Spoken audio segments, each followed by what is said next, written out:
السلام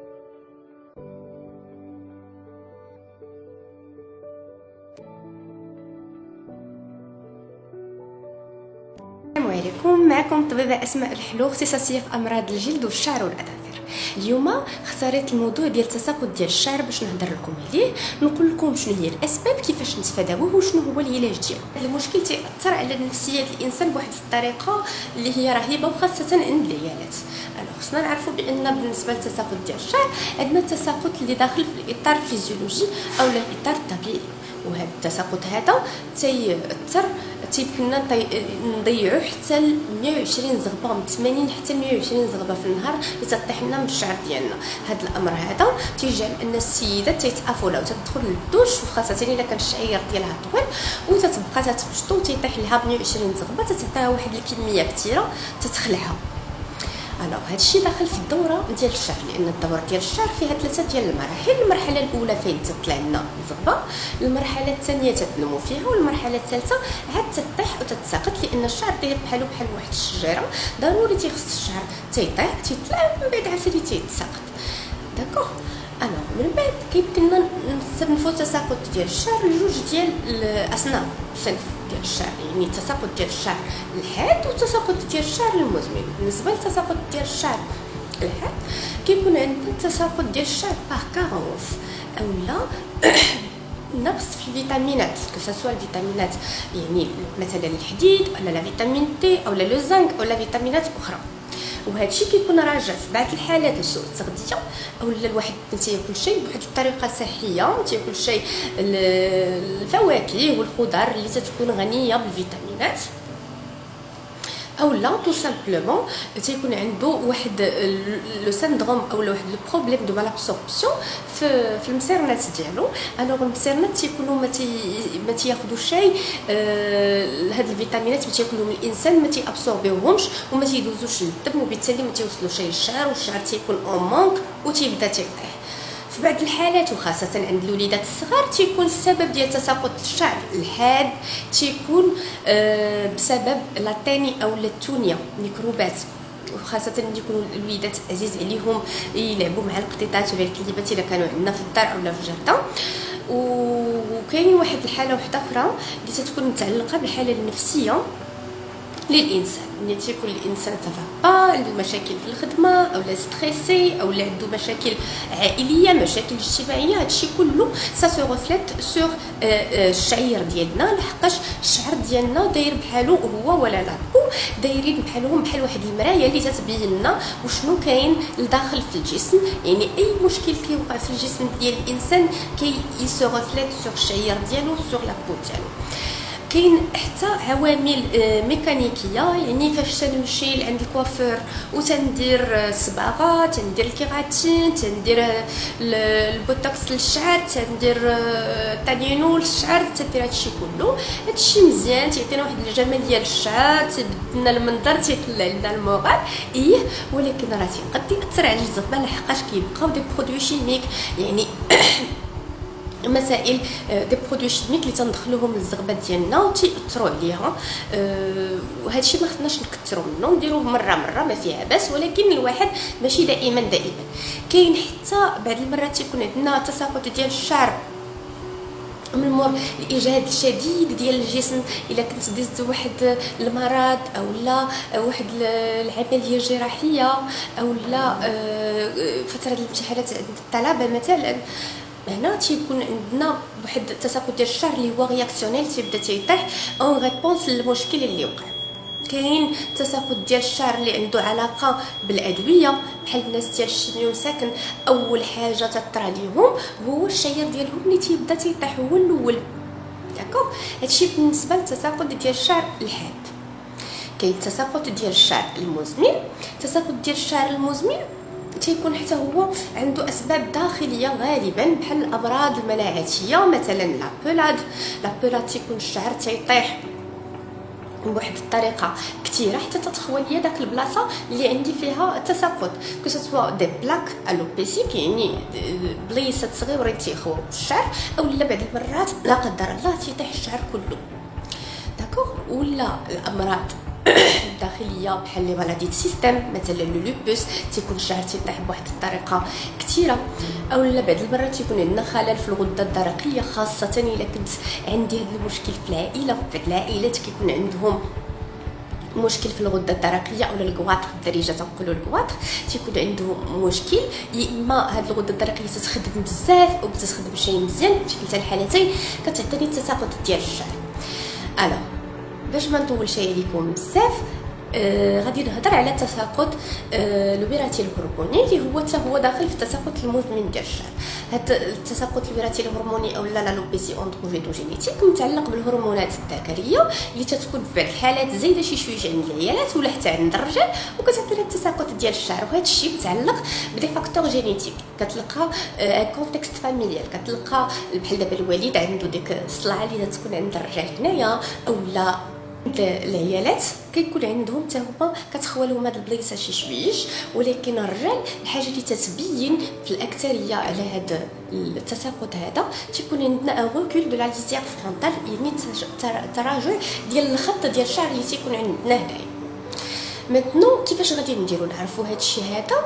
غادي نعرفوه منين كنمشيو عند الطبيب ديالنا، كنشوفوا بان عندنا الشعر تيطيح، تنمشيو الطبيب ديالنا تيقوم بالفحص السريري، تيقلب وتيبانوا له شي حويجات دي زانديس في ليكزامان كلينيك، يعني في الفحص السريري اللي كيبينوا وكيوريونتيو راه عندنا هذا المشكل هذا او لا هذا المشكل هذا.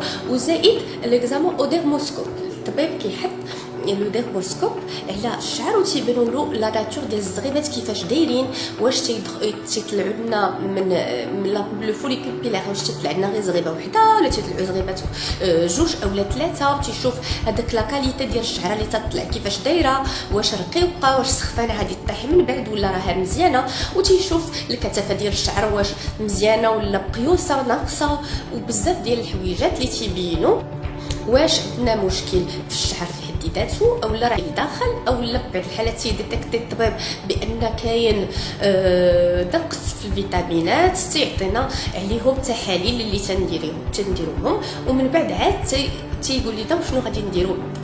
انا ديال الشعر قبل ما نوصلوا للعلاج، باش نتفاداو كيخصنا نجنبوا الاسباب. كما قلت لكم راه عندنا الاسباب ديال التساقط ديال الشعر كثيره، ومن بينها الاسباب النفسيه.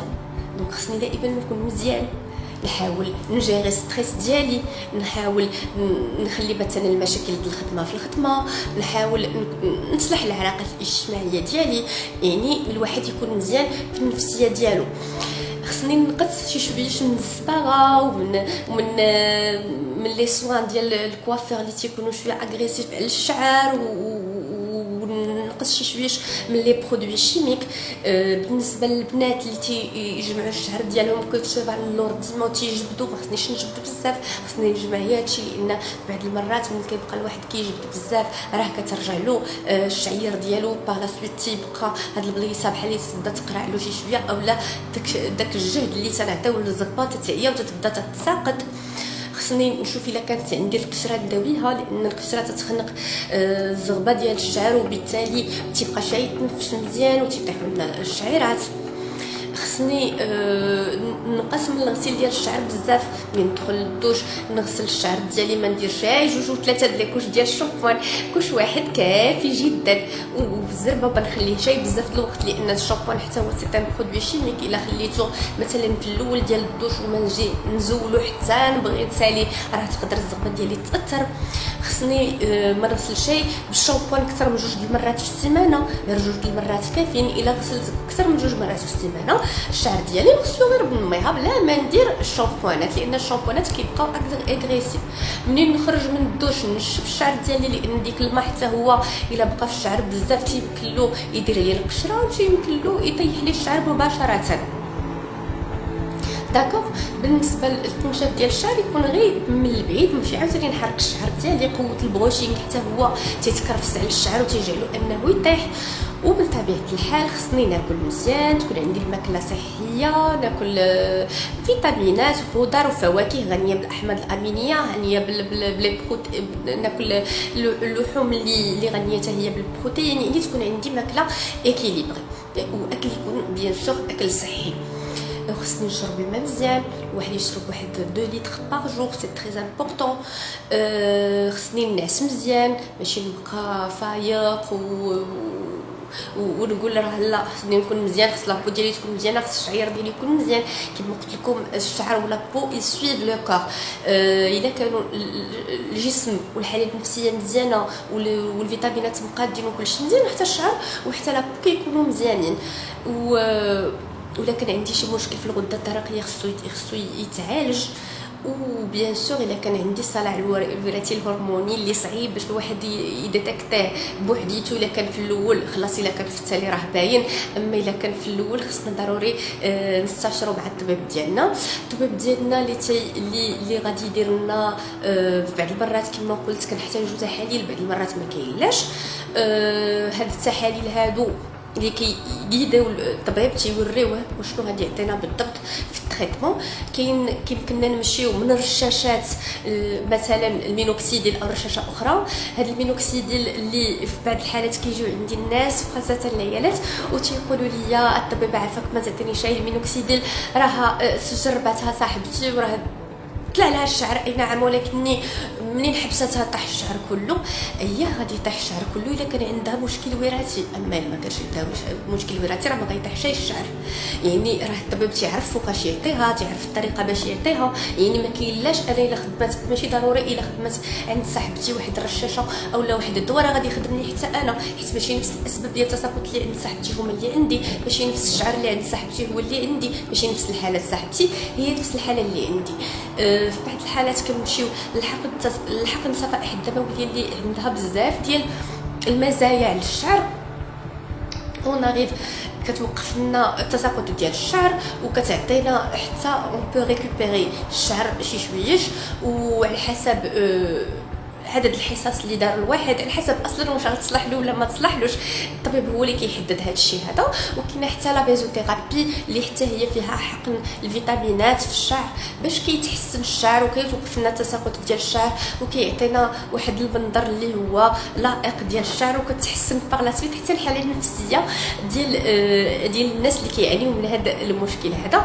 وفي بعض المرات كيف ما قلت لكم غيان كو الا جيت عند الطبيب وشافني وإلما اكزاميني ودار ليا الفحص السريري وشاف ليا بلو ديرموسكوب وشاف بان الشعير ديالي راه الكثافه ديالو مزيانه وما فيها حتى شي مشكل، وقال لي راه هادشي كامل سي ريان دو تو، عطاني غير تريتمون سيمبتوماتيك دي شامبوان اللي هما شامبوانات كيعاونوا ولكن ماشي علاج. بعض المرات كيجيو عندي العيالات وكيقولوا لي الطبيب راه حنا عينا بالشامبوانات، راه الشامبون هذا ما دار لي شي وهذا ما دار لي شي. نبغي نقول لكم بان الشامبوان تاعي عاوننا ولكن غير كافي تماما باش نديرو غير شامبون بوحدو ونقولوا راه غنتعالج من التساقط ديال الشعر، وتيبقى دائما حاله بحاله وكل حاله مختلفه عن الحاله الاخرى. ونتمنى نكون فتكم في هاد لا فيديو ما يكونش شي ثقيل عليكم، وان شاء الله نديروا شي فيديو واحده اخرى اقترحوا عليا مواضيع اخرى اللي نهضر لكم عليها. ولا كان عندكم شي تساؤل ولا شي حاجه يمكن لكم تخلوا في الكومونتير. والسلام عليكم ورحمه الله تعالى وبركاته.